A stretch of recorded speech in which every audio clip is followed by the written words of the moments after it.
Hello, everyone. This is Chala Dinkoy, CEO and founder of the Repositioning Expert. I'm here with another edition of the Naked Marketing Podcast, where we get naked and honest and authentic about our marketing mistakes. My next victim, guest, you name it, is Tom Pullen. Welcome, Tom, all the way from Paris, you guys. Thank you, Charlotte. It's great to be here with you. I know, and you're so polite because you're British. And we're Canadian, I'm Canadian, so we're supposed to be kind of like your poor cousin kind of thing. So we're also polite. So it's lovely to meet you. Potentially become a bit less polite since I've lived in France, but hey, that's another Oh, story. that's true.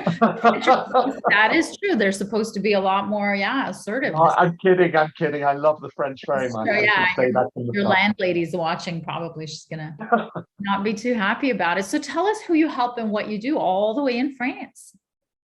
So it's great to be here. So my name is Tom Pullen, as you said. I'm the CEO and founder of a company called Innovinco. And what we do is to help people in large established corporations to accelerate growth through innovation. As simple as that. So really a focus on helping the people, so building capability and confidence through short, impactful solutions, often delivered through digital, to get impact as quickly as possible. So, I mean, I love the whole innovation thing is very, very, very, it's key and it's timely and it's very hot, it's the hot to trot topic. So, and I know you were an innovation expert in a very large corporation prior to this. And so you must have been a very, it must have been a key role. But in the dollars and cents, what is the number one problem that you have been solving in the last couple of years that you've had your business through innovation?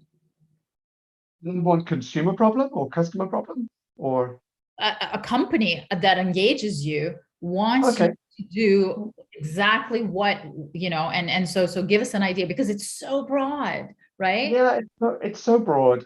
So as I said in the beginning, my company just focuses on what I call large established corporations. So that's companies that have wonderful histories, wonderful long histories, amazing brands, big team, big infrastructure, global presence.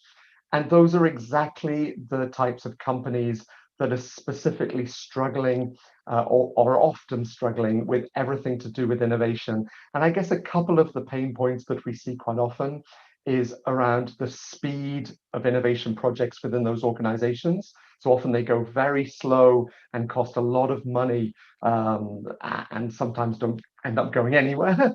I think the other thing that we see a lot is that the senior leadership teams of those companies are often telling the teams, you must innovate, you must innovate, you must innovate.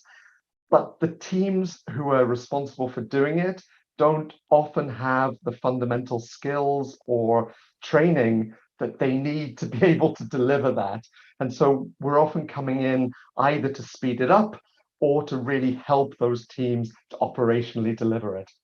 And are they most often trying to come up with new products or come up with new strategies or systems? What is the number one, impetus to reach out for someone like you? So I think the number one impetus is around business growth. Mhm. So I think especially with everything that's happened over the last year, the last 18 months, Mhm. growth has become a massive imperative. And for that to be, I would say, healthy growth, profitable growth that's also often related to sustainability and purpose and some of those things as well. And so I think people want to identify and deliver projects which are new products or new services or new business models. And Mhm. those are the things that we typically get involved in. Right. And so for giant corporations, it's taking them so long to get new products or services out the door that they're missing the boat and they're missing the dollar and they're not able to capture the opportunity. And that's where they call you. Yeah, and I think a lot of them recognize now that the world is moving quite a lot faster than it was maybe 3, maybe 5 years ago, especially with the acceleration of a lot of startup structures. And Mhm. so, what was okay in terms of ways of working kind of 5 years ago actually isn't necessarily cutting it today in terms of delivering the results that they need in order to drive that continual growth. How do you train for innovation? I mean, is there an innovation school? I bet you there is. I bet you there's programs now. But how do you train for such a thing? So there are many different ways to do it. Often need to start with just a little bit of mindset to understand, the types of attitudes and behaviors you need to be a successful innovator, especially within a large corporation, I would say. That's often the starting point, because if that's not in place, it's quite difficult to do the rest. And Mm, then it's very simple. It's about making sure that people understand where to get the best inspiration for their innovation initiative, which can be customers, it can be competitors, it can be suppliers. There's lots of different sources of inspiration out there. And then really helping them to have the skills and the processes to take that and work it right through to an idea which will make money, and most importantly, serve a customer need. And that's really, it's as simple as that, I would say. that's great. And so let's talk, this is a marketing show. So let's talk about your marketing. I know that you left the big corporate, world a short time ago, and luckily before the huge pandemic, because my God, that would have been something else. And a lot of people, the great resignation is happening right now. So how have you been marketing yourself, or did you even have to? A mixture of things, actually. I think one thing I've learned about the type of job and the type of company that we are is that a huge proportion of our work comes through positive word of mouth, Mm, sort of unprompted positive word of mouth. And mhm, what we've seen is a surprising number of large corporates referring us between them, simply from people who used to work with people who are mhm, looking for a solution. So a lot of the marketing, I would say, has been organic in that sense. I think in terms of what we've proactively done over the last 4 years, I think that probably the biggest investment actually has been in some of the biggest conferences mhm, around everything to do with innovation in corporates, because that's a great opportunity to just get in front of and speak to and connect with a large group of people in a very efficient time frame, mhm. and often very highly qualified sales leads, I would say. That's But great. and we're also doing a lot more, starting to get much more active in terms of content strategy, through video and things like that. Yes, yes, I definitely watched some of those cool videos in the streets of Paris, I'm imagining. Yeah, absolutely, and London. That's wonderful. So this brings me to your marketing mistake, which is fabulous because you really had to think about it. It was great that it wasn't such a big dollar sign that is like printed in your psyche that is there for you. But yeah, tell us about, the mistake that you did make in the last couple of years since starting your business. So I think, we were talking about it just a little bit off air. I think that this kind of, I guess, the more sales type mistake that I made, going back to what I was saying about those conferences, was that I think you really have to be intentional about your sales strategy for conferences. And Mm, so I think the first year, so we've sponsored the world's largest innovation conference now for the last 4 years, I think, or maybe 4 years. mhm, And on the first year, I remember kind of rocking up thinking, great, table, stand, it all looks wonderful. Had some great conversations with people. And afterwards, you're like, but why aren't they getting back in touch with me?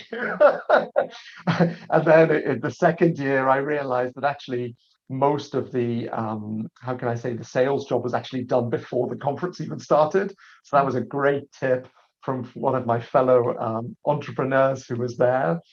And little by little, realized that probably the most important part of those kind of sales tactics at conferences.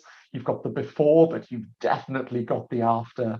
And just because you're handing out lots of kind of business cards that look really flashy, and just because everyone's really excited about what you can do and how you can help, doesn't mean that when they get back to the office on Monday morning, they're just going to call you first thing.